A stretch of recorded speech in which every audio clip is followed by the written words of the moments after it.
Welcome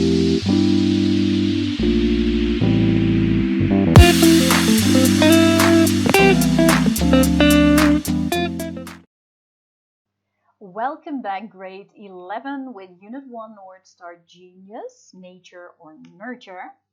Okay, today we are going to do a focus on writing. Here we are, and we start off with a review of our vocabulary. This is a review of all the words we've been talking about in this unit for reading and writing.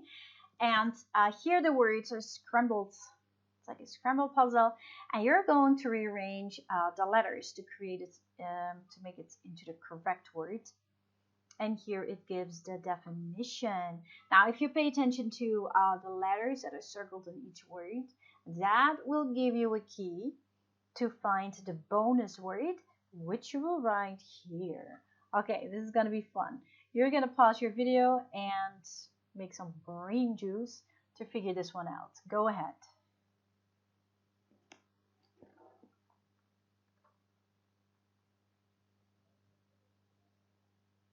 Awesome. That must have been fun, right? Yeah. We're going to go over that in the next Zoom meeting that we will have.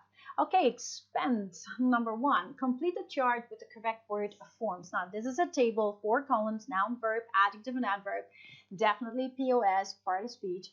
And, well, you can use a dictionary if that is necessary, and a cross you put, which indicates that there's no form in that category. I'd like you to fill out the table with the correct noun, verb, adjective, and adverb form. Pause your video.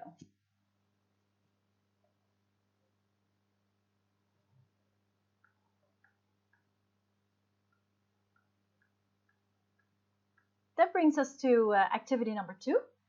Completing the sentences with the words in the boxes. We have expertise, flexible, persistence, predictable, and transform. You may need to change the word form and or the verb tense. Maybe the tense needs to be changed in order to make it correct or fit in the part of the sentence. We still have some other words. If we go to the next page, so this is from number 1 to 5.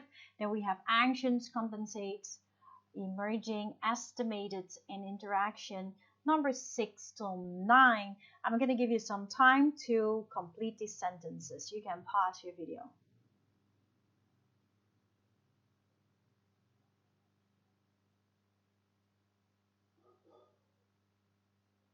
Awesome.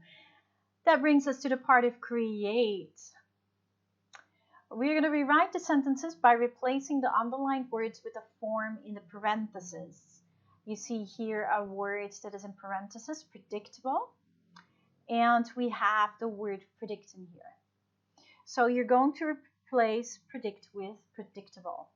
Make any necessary grammatical changes. You got to make sure that because you changed the sentence, there might be an error in grammar. So you got to also adjust the grammar to make sure that the sentence is correct. Because I know Daniel Tammet well, I can predict how he will react in certain situations. Now, we want to change the sentence, replace predict with predictable. What can we make of it? Now, this is an example.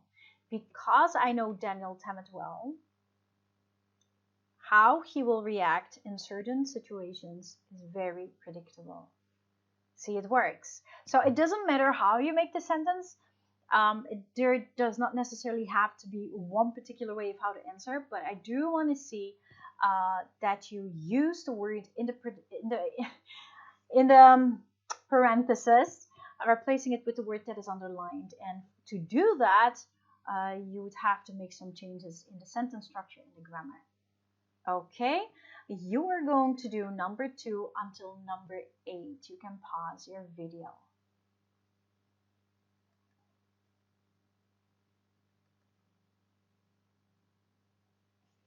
That brings us to grammar. Not always such a favorite part, but for you maybe it is. Read the sentences based on the 2 readings. We're talking about reading 1, the text in reading 1 and the text in reading 2. Look at the bold-faced verbs. Notice how they change the meaning of the underlined verbs that follow them. Yeah, should, make. Might compensate, should indicate, might indicate, has to indicate. Yeah. What added information do they provide? Do they provide some information that is added to it? Let's look at it. Malcolm Gladwell has written a fascinating study, Outliers, the Story of Success, which should make a lot of people feel much better about not achieving instant success. You could actually leave it out. You could say, which makes a lot of people, not which should.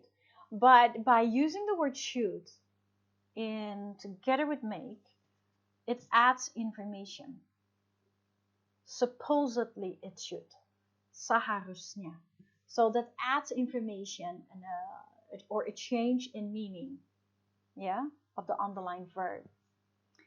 Or for example, scans of the brains of autistic savants suggest that the right hemisphere might compensate for damage in the left hemisphere.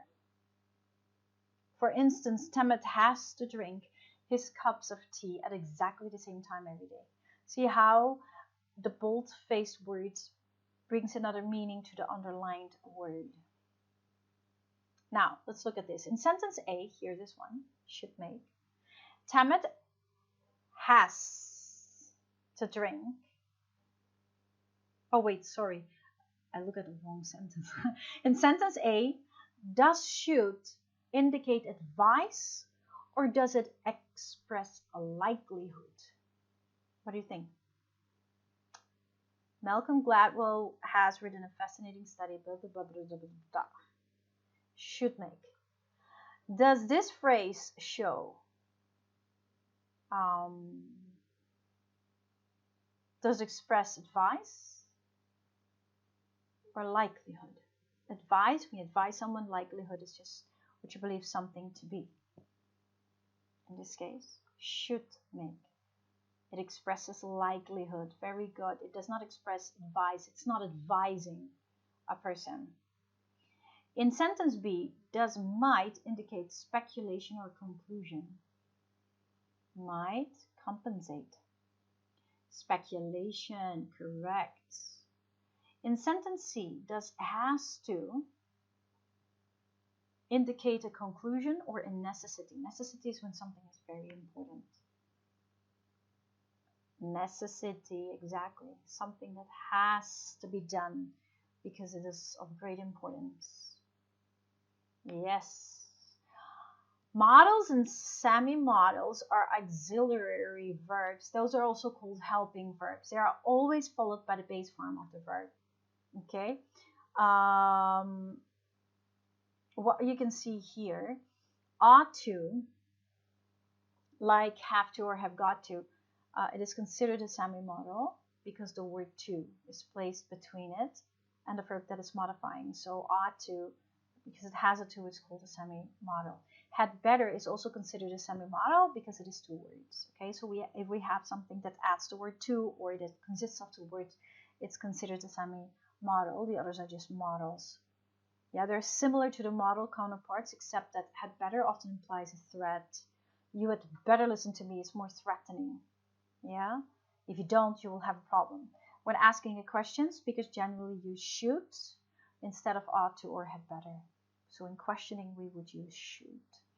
Now, if you look here at the table, modals and semi-modals, we're looking at advice, likelihood, necessity, speculation, and conclusion. Now, if we are, for example, giving advice, we can use should, ought to, or oughta, and have better. For example, you should or ought to, ought not to, or have better practice 10 hours a day. And all of these expressions, should or should not, ought to, ought not to, had better not, will give an advice. Likelihood is more the usage of should and ought to, or oughta. Gladwell should or should not explain his theory, or Gladwell ought to explain his theory, or ought not to explain his theory. This is more likelihoods. Yes, which is different from advice. Okay? Yeah. So you can see here how the usage of those words will help you with expressing either an advice or likelihood. Now, likelihood refers to the state or fact of something being likely. So if we're talking about likelihood, we're talking about probability. That makes sense, I guess, yeah? Something that is being likely that will happen, something that has a probability of happening or a possibility. Then we continue with the next one, which is necessity. And necessity we refer to something that is very needed, which is important. We use must, have to, or have got to. For example, Daniel's brother must eat or must not eat. Daniel's brother has to eat. Daniel's brother has got to eat at exactly the same time. Okay, be careful though. The meaning of must not is very different from doesn't have to or has got to. You must not drive over 50 miles per hour means you're not allowed to drive faster than 50 miles per hour. However, you don't have to drive over 50 miles per hour means you are not obligated. You don't have to do it, but you could if you would want to do that. It is your choice. Models have only one form. However, have in have got to changes depending on the subject. So he has got to go, they have got to go. So remember, he, she, it is with has, and I, you, we, they will use have.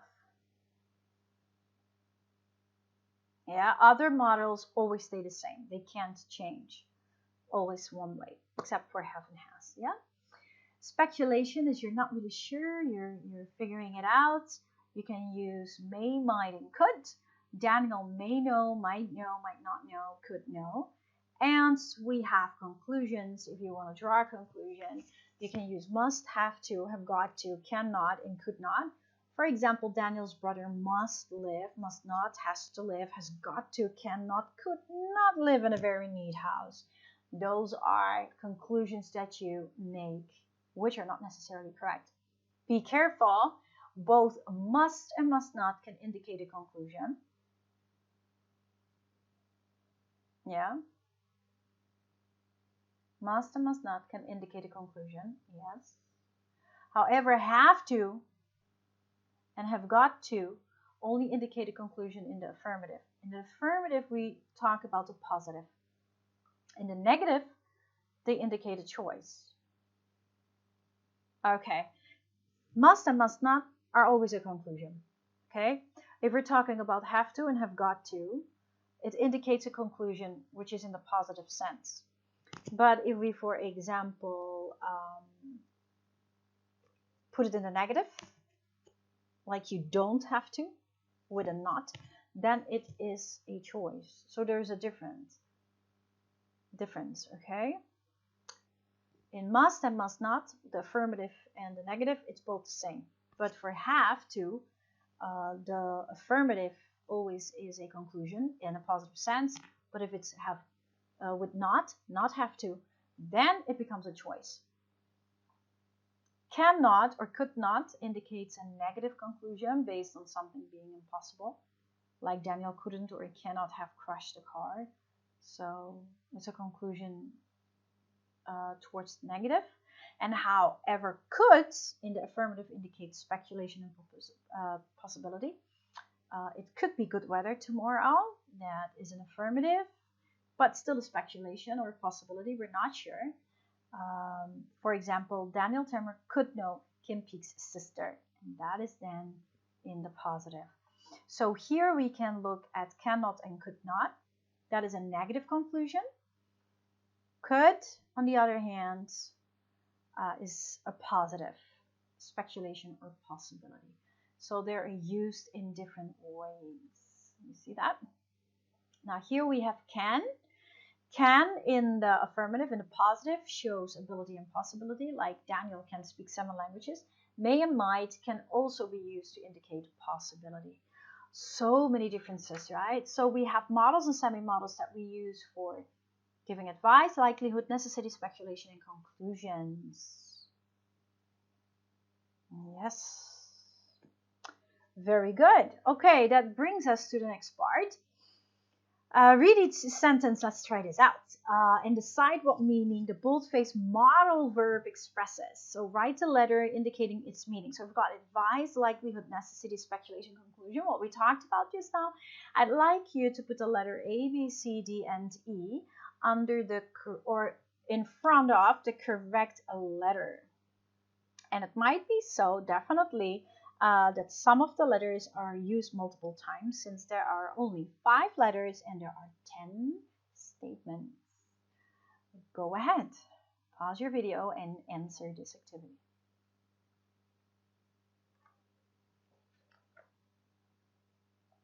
That brings us to activity 3. You're going to circle the best model or assignment model to complete the paragraph. This is a long paragraph.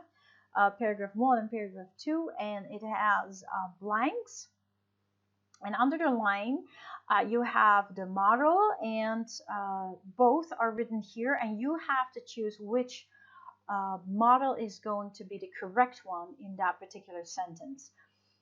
We're gonna try number 1. Although Daniel Tammet has many abilities, he also has many disabilities. For example, he can't drive a car. He has never learned how. For him not to be anxious, his life has got to be very structured. In other words, things and the rest you will do.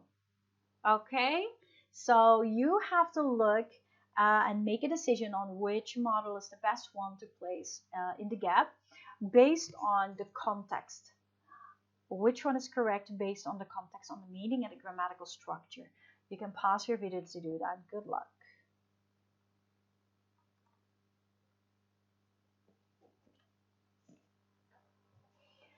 Yay, we are at the final part already from Unit 1, which is final writing task. And that means that we're close to ending this unit.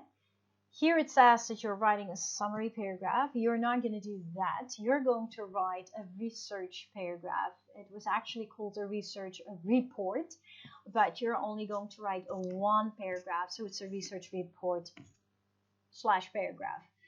And you're going to write about a present or about a past genius. Now, the first thing that you do, you already know that from last year, because last year you guys already wrote in a journal. Oh, wait a second. I am making a mistake here. You're grade 11. You're not grade 10 anymore. So you are not going to write a paragraph. You are going to write an essay. Oh, huge correction there. So to rewrite that, you're going to write a research report. Yes, consisting of 3 paragraphs. That's the right way to say it. And that is about a present or past genius, an essay consisting of 3 paragraphs. And from last year, you already know that you have this pre-writing section, which is your brainstorming, basically thinking about the question and then doing your brainstorm to gather information. And then you pick the ideas that are good, and those ideas are then placed into an outline where you place it under topic sentence, main point, details, and concluding sentence. But in an essay, we add the introduction and conclusion. And then you kind of edit your outline, seeing if all your ideas are in the right place. And then you write it. And you edit your writing of the contents mistakes, whether the ideas are well developed or not and clear. And you can do look at spelling, punctuation, vocabulary, and so on, grammar, sentence structure.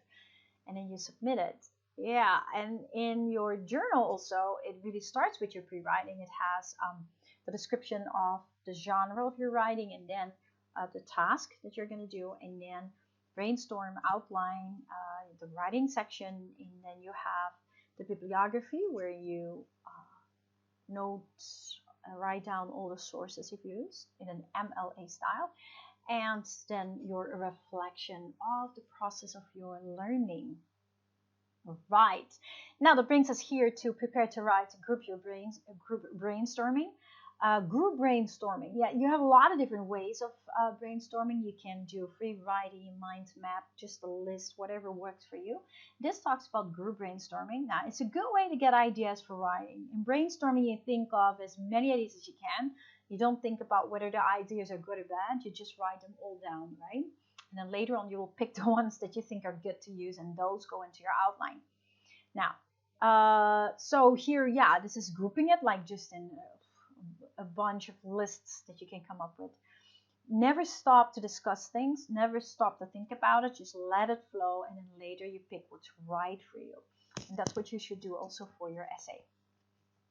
Yeah, so you're going to choose one genius, either a present or past genius, one that speaks to you, and then you're going to find interesting facts about it. Also, somebody, it must interest you, otherwise you don't want to research it. So you research this person to find interesting facts, information about his or her life and achievements. Yeah, be sure to include why this person is considered a genius.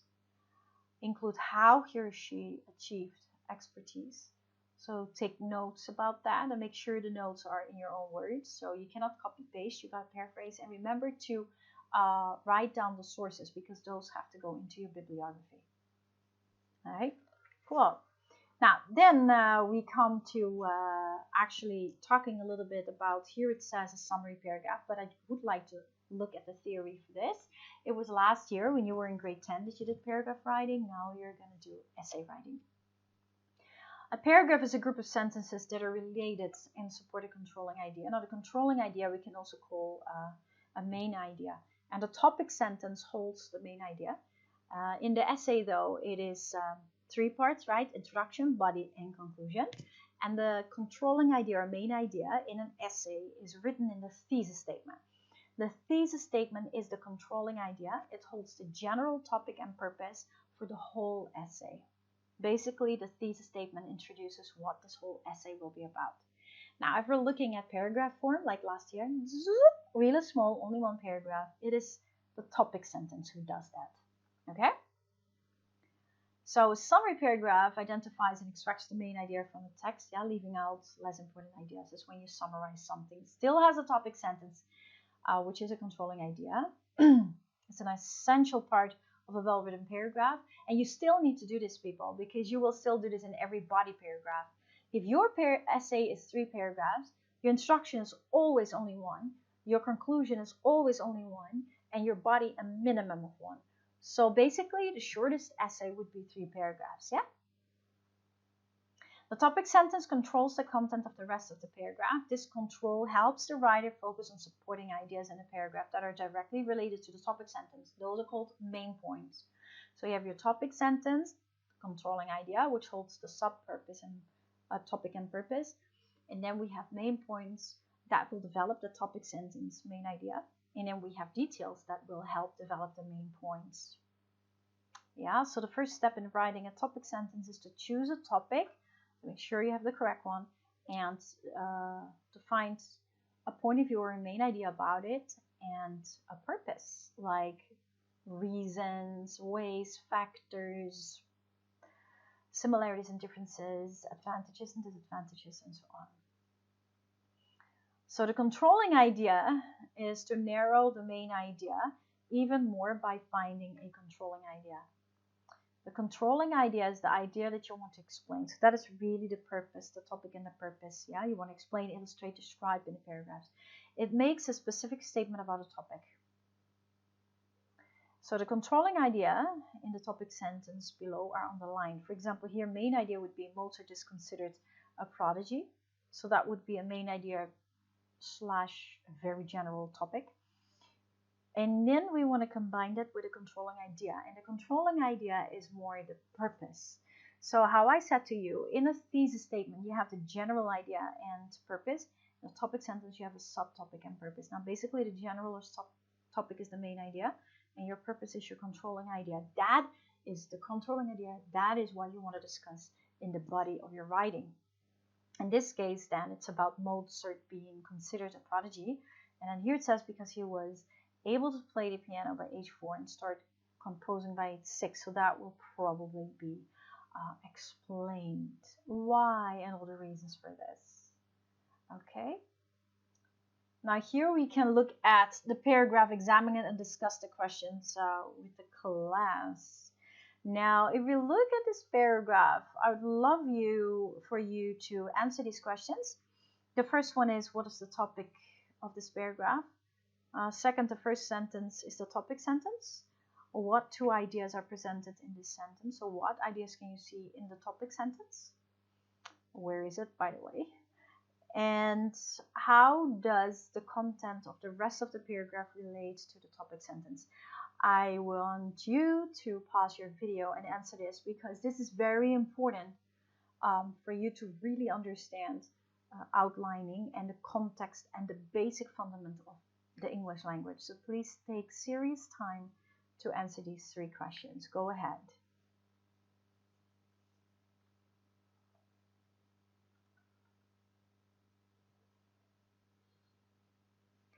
Cool. I really appreciate you trying that. And in our next Zoom meeting, we will definitely discuss that, because it is super important to understand every part of a paragraph. Topic sentence, main point detail, main point detail, main point detail, concluding sentence.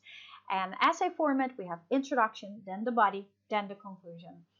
As you look at your journal, in our introductory paragraph, we have HOT. We have the H for hook, O for overview, T for thesis statement. The hook is the attention grabber, trying to grab the attention of people to want to read your writing. That can be a statement, a rhetorical question, that can be a statistic, anything.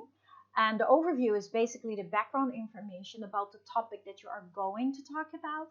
The background information leads into the topic, but you're not yet explaining anything, so it just warms up, gives some extra information, or maybe a definition of the topic's word. And then the thesis statement has the main idea and the controlling idea. Remember, it holds the general topic and its purpose. And the thesis statement determines how many body paragraphs you will have, because your purpose will show that and definitely shows what you will be writing about. Your body paragraphs, you can have at least one, but you can have 2, 3, 4, 5, and so on. In your concluding paragraph, you have the conclusion and or summary. That can refer back to the thesis statement. You could paraphrase the thesis statement and or concludes the whole writing. And you could give a recommendation. That is not in every type of writing, but in some you can. And you could do the same thing you do to start with an H, with a hook to grab the attention. You can use a takeaway to keep people remembering your writing, and it's like a final thought that is stuck in the head of the people. So for your conclusion, your concluding paragraph, we use C/S, which is conclusion and or summary, and then R for recommendation, T for takeaway. Awesome. Now here, each paragraph is missing a topic sentence. Circle the topic sentence that best fits the paragraph. So you have to read the paragraph and then decide between A, B, or C. I want you to do numbers 1, 2, and 3. Very important. Go ahead.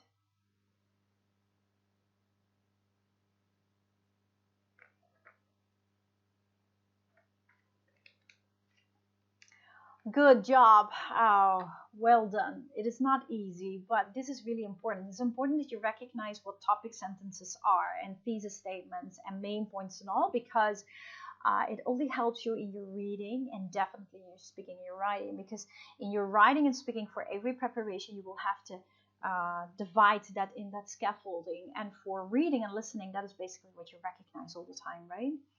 The topic sentence holds always the subtopic and purpose, and those are important because it leads us into knowing what will come next. And the thesis statement gives us the general topic of the whole text and the purpose of the whole text. Of course, even more important. Okay, that leads us or brings us to activity 3. Read the paragraphs. Okay, there are 3 also, and I want you to look at the underlined topic sentences.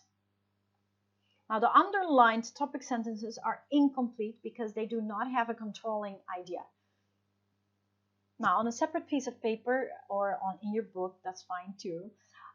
Rewrite each topic sentence to include both a topic and a purpose. The controlling idea is the purpose. Good.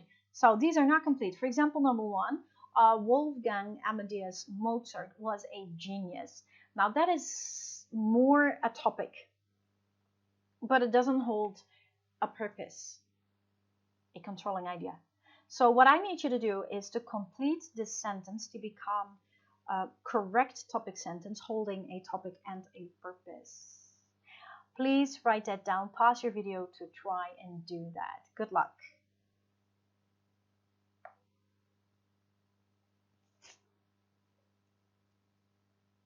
Great. Okay, that means that this must have already helped you in writing your paragraph. In writing the paragraphs for your essay, for your research report about a present or past genius. That makes then sense, and you really need to understand that I will be looking for this. So your outline and your paragraphs, your body paragraphs should have a good topic sentence, main points, details, and a concluding sentence. Remember to fill out the outline completely and correctly. And if you change the outline in your journal because of your writing, please edit it again so it looks neat. And also remember that your essay has to be written according to your outline. If your outline has, for example, it should be only one body paragraph, because my instruction was 3 paragraphs. The first one, introduction, 1 body, 1 conclusion is 3 paragraphs. That means that your outline must have the outline of 3. Your writing, your essay must have 3. You cannot do an outline of 4 and write 3, or an outline of 3 paragraphs. Your essay is 4 or 5 paragraphs. Then I will deduct 10 points because your outline should be the same as your essay. Okay, cool. Now write the first draft of your writing, your essay, and use information from what you have prepared already. You're brainstorming, you're outlining, and then you can basically write your first draft. So what do you do? Let me go back for a sec. You brainstorm first to come up with ideas, and then you pick the ideas from your brainstorm that you think are good to use, and then you place them in the outline, your essay outline, and then you check your outline. Like, am I writing on topic, yes or no? Is this answering the question, yes or no? Is my information complete, yes or no? Should I add something, take something out? And then you write the first draft of your essay. And when you have finished doing the first draft of your essay, you edit it, you look at it, or you ask someone to look at it, like in terms of content, like, does this make sense? If you read it, can you understand it? And you can also look at how good the content is. Are you leaving out information or not? Should you add information to make it more clear? Because it's clear in our head, but not necessarily clear for the people who will read it. All right. So make sure that you have your topic sentence, main points, details, and concluding sentence, a good introduction, a good conclusion, good thesis statement. Make sure that your thesis statement holds a good general topic and purpose, and that each topic sentence holds a good subtopic and purpose. And be sure to use the grammar and vocabulary from Unit 1. I need to see you using the grammar and vocabulary of Unit 1 in your writing, as well as you also need to do for your speaking, right? Okay, and then you come to revising. If you've checked everything, you think like, okay, then you will write your last draft or your writing. So first brainstorm, outlining, drafting, and then editing, and then writing again. And then after you've done that, you will only check your final writing on spelling, punctuation, grammar, and sentence structure, for example. Okay, now let's look at this. Revise, identifying and correcting sentence fragments. Sometimes our sentences can be really weak, not so good. Sentence fragments are incomplete sentences that are presented as if they were complete sentences, but they're not, and therefore it's very hard to understand them. There are often phrases lacking either a subject or a verb. Now, other fragments may be dependent subordinate clauses that are not connected to an independent clause, and then it becomes an incomplete sentence. These fragments are usually introduced by a related pronoun that, who, which, whom, etc., or subordinate conjunctions such as ever, although, because, since, when, etc. Now, what I want you to do is I want you to look at the sentences 1 to 8, and I want you to tell me whether it is a fragment F, or it is a complete sentence, C. So you either write a capital F or a capital C in front of the number. We're going to try number 1. Although autistic savants have many extraordinary skills and abilities, is that a fragment or a complete sentence? Yeah, duh. That's definitely an F, a fragment. You can even hear me say it. Although autistic savants have many extraordinary skills and abilities, there should be a comma, and then there should come another clause. If a sentence starts with a subordinated conjunction, such as although, means that this whole sentence is a dependent clause, it needs to be completed by adding an independent clause. So if it starts with a word like because, or although, or before, or with a present participle, with ing, that would all be a dependent clause. So starting with a subordinated conjunction or a present participle or a past participle, that will indicate that that is a dependent clause, and that must always be followed by an independent clause. Yeah. So that is then a dependent clause, has then a comma, and should be continued by an independent clause. Correct. Okay, pause your video and answer number 1 to 8.